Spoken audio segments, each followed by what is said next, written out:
Uh, Daf Yomi, Tractate Bava, Metzia, page 16b, part 2,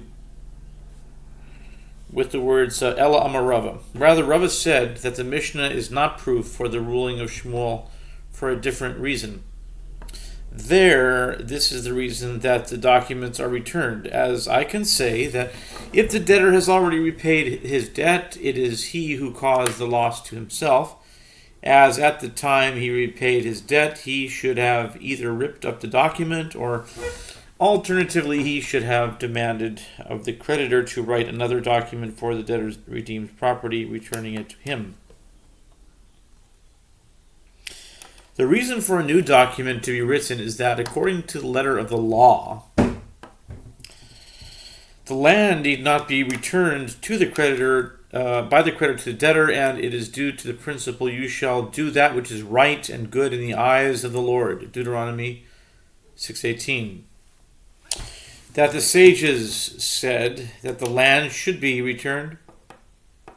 Therefore, it is as though the debtor is purchasing it anew, and the creditor must write a bill of sale. The Gemara explains why this reasoning is not applicable to deeds of transfer or other promissory notes. With regard to a found promissory note, what is there to say to justify returning to the creditor? That if it is so that the debtor repaid the debt, he should have ripped up the promissory note. This is not so, as one could say that the creditor avoided returning the note, as he said to him, "Tomorrow I will give you the note, as it is not with me now." Alternatively, the creditor may have held back the note as security for the debtor's payment of the fee of the scribe. Interesting that fee is not free. Who wrote the promissory note. Consequently, it is possible that the debtor was never given back the note and was unable to rip it up, though through no fault of his own.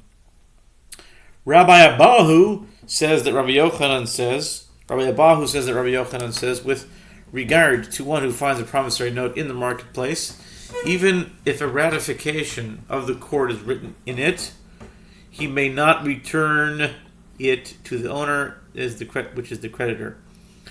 The Gemara explains it is not necessary to say that one should not return the promissory note in a case where a ratification is not written in it, as in that case there is room to say that the debtor wrote it intending to borrow money, but he did not end up borrowing it, and therefore the creditor has no rights to the promissory note. But even if a ratification is written in it, one should not return it. And what is this authorization? It is an approval that the promissory note has been ratified by the court, which it has been radically ratified by the court, which examined the note and the signatures of the witnesses and found everything to be in order.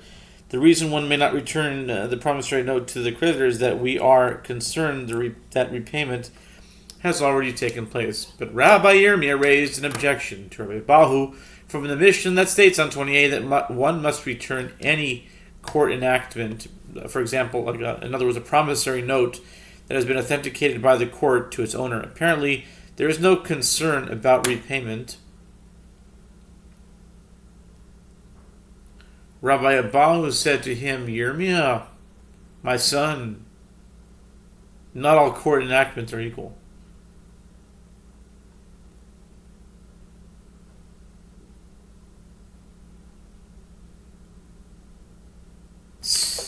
Rather, the ruling that one must return such a document applies only in a case where the debtor has the presumptive status of one who denies his debts, and therefore,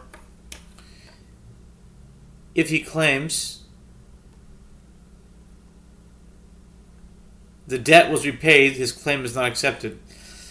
In response to this explanation of the Mishnah, Rava said, But does it necessarily follow that just because a debtor assumed the presumptive status of one who denies his debts, after one time that he did so, he will never again repay a debt that he owes, and therefore the promissory note should be returned to his creditor? Rather, Rava said the Mishnah is referring to a bill of foreclosure or a bill of authorization, which are not subject to repayment in accordance with the explanation of Rabbi Zera.